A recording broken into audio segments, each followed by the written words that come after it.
Hello po mga kaponi, magandang araw po sa inyo sa lahat ng nanonood po sa ating vlog. Ayan, medyo maulan na naman at saka sobrang lamig dito po sa amin.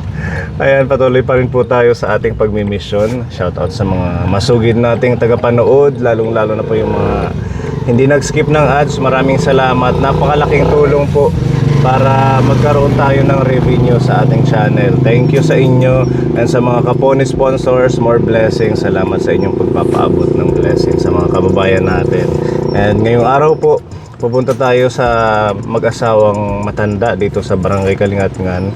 Nilapit po ito sa atin dahil sa kanilang sitwasyon, mahihina at saka hindi na nakakakita. So itong ating programang Elderly Mission ay napakalaking biyaya sa mga seniors nating nalilingap. So ayun, kasama ko po si Mami Lee para sa ating mission ngayon. And meron pala blessing sa iyo, Mami Lee, si Tita Mel. And tanggapin mo ang pagmamahal ni Tita Mel. Thank you po, Tita Mel, sa pagmamahal po. God bless. Ayan, let's go kaponi, samahan niyo po kami. Lumakas na po ang ulan mga kaponi. Rain or shine, tuloy pa rin tayo para sa ating mga pagtulong. Ay padama natin yung pagmamahal ng ating Diyos para sa mga nangangailangan.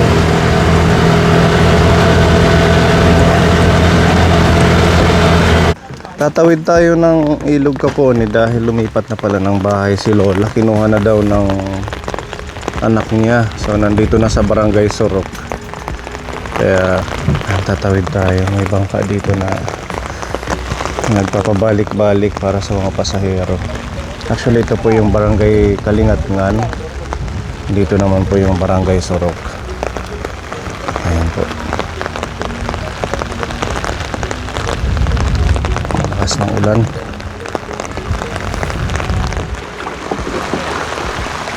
Sige, dito sa gitna. Uli na? Uni na pa? Pwede na? Ayan, pwede na daw. Pwede na? Didi ga, Didi. Yeah, Didi.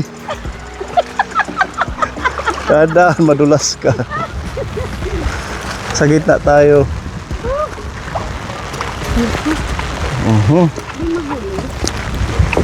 Yeah, pahit-bat nga pa. Yan, dyan ka. Oh. Upo na. Huwag kang lumayo kay parang mapayungan kita. Sige. Pwede na? Oo. Kikiwa-kiwit baluto. Shout out hit mga taga Barangay Sorok. Ang ganda ng ilog. Yung kabataan ko dito kami lagi nga swimming pag summer. Ano mamili? Na mo lagapit nagkukuan na sakay din eh. Di rin na masyado ano. Ang estudyante ko. Ay na kasi kalsada nga bago didi. Wala na masyadong sumasakay ng bangka. Kaya may bagong daan ka, so iikot kung doon tayo dadaan. Hindi malayo.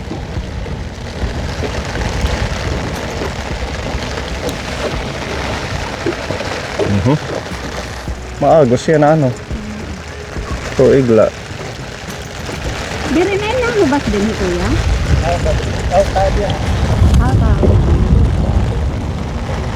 Aruhala.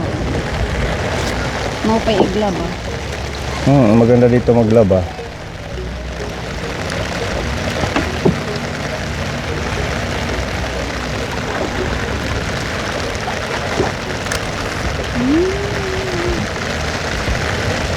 Humay ka mamili. Kila. Oh, Kila. okay lang.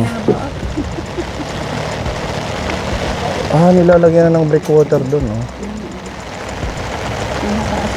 Para hindi tangay yung mga lupa. Okay, yun na kita. Okay na yun, kuya. Paglugsong, okay na.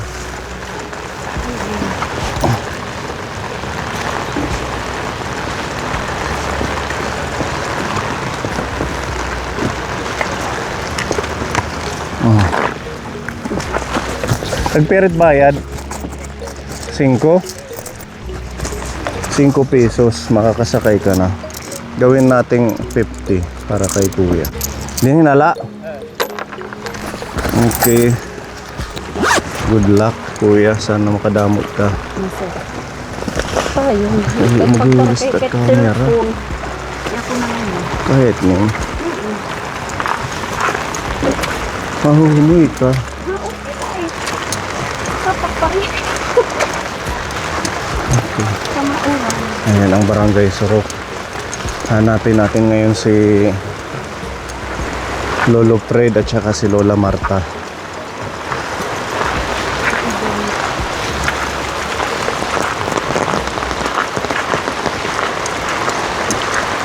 Hindi sirong may espongha ka. Ha? Kamera na lang. Ha? Kamera. Kain daw ulit siya na ano. Kaya anak. Sarap ng lalaki. Pinakilala. Na igay. Pwede mo pakiana kuya. Kahit balay ni Lolo Fred. Lola Marta. Kanda iday. Nga iday? Di ka na kakilala? Gayari. Kain daw ulit hira ano. Kinasin mo kilala hero. Pero nga iday.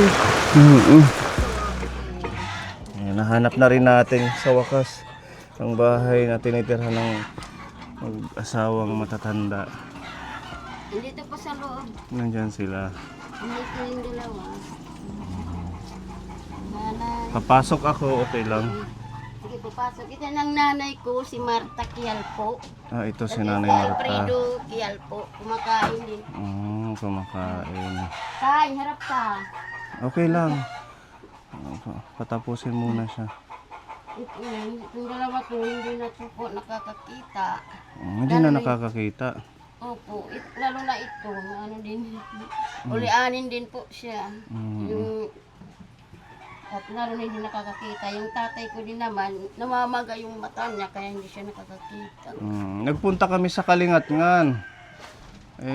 Yung nag-message sa akin, sabi na doon daw to nakatira. Kinuha ko po sila doon kasi nahihirapan na ako. Hindi na ako nakakapaghanap buhay ng maayos, kaya yun yung nagkakakitaan ko yung maliit na tindahan. Nagtitinda-tinda ka. Opo, para sa araw-araw namin paggastos at pagkain namin. Meron siyang mga binibentang tubig, mga kape. So, kumusta naman sila nanay? Ayan, yan pa rin, nanay ko na, ano na. Nakakarinig pa. Hindi na rin, hindi na po. Pag hindi siya nagsumisigaw, hindi siya makakarinig. Ganon. Tatay ko, nakakarinig pa siya, kaso nga lang, hindi na siya nakakakita. Kasali sila sa senior pension. Opo. Buti na lang. Nanay Marta. Nay! Nay! Harap ka, Nay! Dari na nabati. Pero edad ni Nanay Marta. 82, mag-ano na siya sa 83 ngayong June. Hindi na nakakarinig. Hindi na rin siya makakita, ano? Oo, hindi na. Nay! Nay! Yan na, parang ano din siya, ulianin na. Ganun. Diyan Okay na pa siya. naman yung kanyang kalusugan bukod sa hindi siya makakita. Yun na, may sakit din siya sa ulcer, pinsan na masakit din yung tiyan niya. Tapos ito yan na, nakaano na sa kanya, yung utak niya, hindi na siya, minsan nagaano na, paggabi, sumisigaw yan, lalo na paggabi. Buti ho kinuha mo na lang. Dati sino yung kasama niya doon sa Sila lang, Kalingatngan? dalawan. Bahay nila. Yung Taga doon hindi pa talaga ganyan sila? Si tatay, sila lang dalawa. Taga doon sila sa Kalingatngan. Taga doon din ako, nagkaasawa lang ako dito. Ng taga Barangay Soro. Kinuha ko sila kasi nahihirapan na ako sa anong paghahanap buhay. Wala naman. Okay na yan kasi syempre kawawa naman kung walang mag-aalaga. Diba sabi mo doon sa Kalingatngan sila lang dalawa. Oo, so naaalalayan mo sa pagkain. Oo, kaya dito ko inanong si kahit pagkain nila. Ayan si Nanay Marta, 82 years old na. Opo. Ano palang pangalan mo? Ako po si Marites Custona po. Si Ate Marites, ilan yung anak mo? Isa lang, binata. Nag-aaral. Opo, ng college. Yung asawa mo, anong trabaho? Ano na sa Parag-Uma. Magsasaka. Ikaw, dito lang sa bahay. Bahay at saka nagtitinda. minsan nagsasailin ako ng labandera pag may nag-aano sa akin. Ayun. At least meron na kasama sila. O, nung yung nag-message kasi sa amin, sabi wala daw itong mga kasama. Oo, nung ano pa, hindi pa siya ganyan, wala silang dalawa lang. Mainam na kinupkup nyo na lang kahit kumbaga ganito yung sitwasyon nyo na alagaan nyo pa din. Importante naman sa mga matatanda, lalo na ganitong edad, na mapakain ng tamang oras, di ba? Kasi hindi naman na nila kayang magtrabaho. Nanay Marta, maupay ng adlaw. Hindi na yan nanay. Ano? Yung Tatay, maupay nga adlaw po hayo. Okay man. Kumusta ka naman, tatay? Ikaw, tatay, Red. Fred. Oo. May data sa nga sangkay taga kalingat nga igin message nga sana mabisita daw kayo.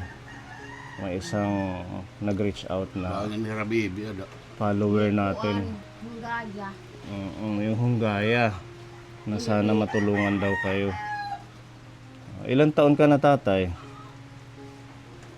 Oo, 76 na yung natatay, 76. 76 na. Anong nangyari sa mata mo? Ba't parang namamaga? Ano lang na kinangatulat niya. Pasko.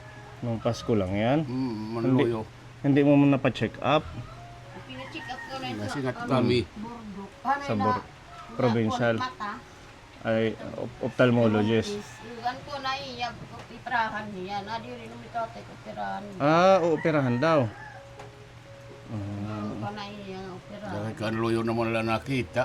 Yung isa, Dinireact. hindi mo na Wala naman talaga. Wala yung na, isa, loyo. hindi talaga nakakita. hindi kaya katarata yan? Or, Hindi man, ano yan, na, ano daw ng baril yan. Ano yung natin pumutok? Ay, mutay, ano mutay? sore eyes? Ang buwit kaguti pa mga kanloyo ang kabutan, loyo. Mm. Yung damay niya diri na nakita. Yung loyo na lang, siya tanong ginagawa. Okay pa ang kalusugan mo, tatay. Okay, God. Okay naman. Pagkita. Hindi lang makakita. Nakakatayo ka pa. Oo. O, si nanay, nakakatayo pa. Oo, nakakatayo pa yan. Yun nga lang, hindi na makalabas kasi dito lang hindi na nakakakita. Ano na lang, yung kahit maarawan sila dito, malapit lang naman yung kalsada. Dito mga, kaya nga, inano ko dito para maaarawan sila. So, yung pagkain nila maalagaan. Nagtanong-tanong kami doon sa Kalingatngan. Nahanap namin kayo doon kaso kinuha na pala kayo ng anak niyo. Mas mainam ito. Tumasirado man yung anak payag. Mas okay na nandito kayo sa anak niyo. Matagal na? Isang buwan, ng ano New Year lang. Nang New Year niyo kinuha. Oo. Ayan yung bahay ni Ate Marites. Dito sila natutulog. Yung anak. Yan.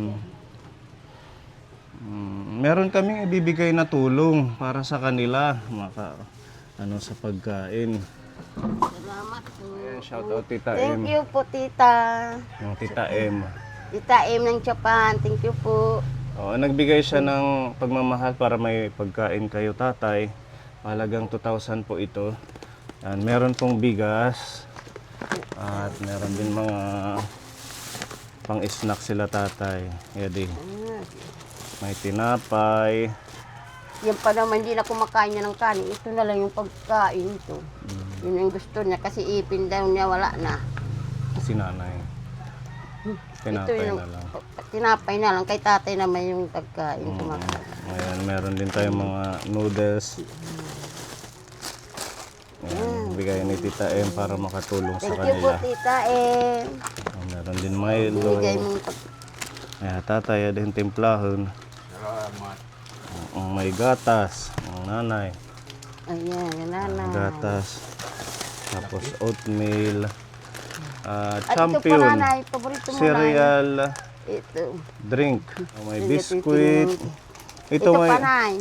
Dito di arbol biskuit. Oo. May dala kaming meatballs. Pwede kang maglagay ng sabaw. Lagyan ng gulay. Para meron silang ulam. Ayan, may palaman Ito yung pa, Nay. tinapay. ito. Ayan, madami Kaya ito. pala Mga na. stock ng pagkain nila. Tapos yan. Ayan. May asukal din. Tsaka mga dilata. Ayan. Para Thank you meron po. silang pang ulam. Ayan, kapone. Ayan. Diba? Kahit pa paano meron stock ng pagkain sila. Tatay Fred at saka si Lola Marta. Kaya ganyan yung ano ko, para pag hindi na ako mahirapan sa labas, sinagano ko ng tindahan. Para sa amin. Huwag mong itinda to, pagkain Oo, nila oo. ha. Oo, ano ko lang yan dito. Maano ka kantita eh. Tita maraming salamat po sa bigay mong blessing sa amin, lalo na kay tatay at nanay ko. Ito po, thank you. Marami pang dumating sa'yo sa na-blessing. Kahit maulan, sinadya namin kayong bisitahin para makilala itong gulang ninyo. Si tatay, anong mensahe mo kay tita eh? Salamat. Ay, kuwan ha ang bulig. Patuloy nyo pong suportahan kapwa ni panoorin nyo po yung bawat upload video natin sa inyong hindi pag-skip ng ads sa bawat video malaking tulong mai-continue natin yung ating mga programa, lalo na yung ating paglingap sa matatanda dito sa Eastern Samar. At ayan, sana lumawig pa ito. At sa mga followers natin, please continue to watch and i-subscribe nyo, i-follow nyo para sa ating araw-araw na pagmi-mission sa pamamagitan po ng mga sponsor natin. Tita maraming salamat po.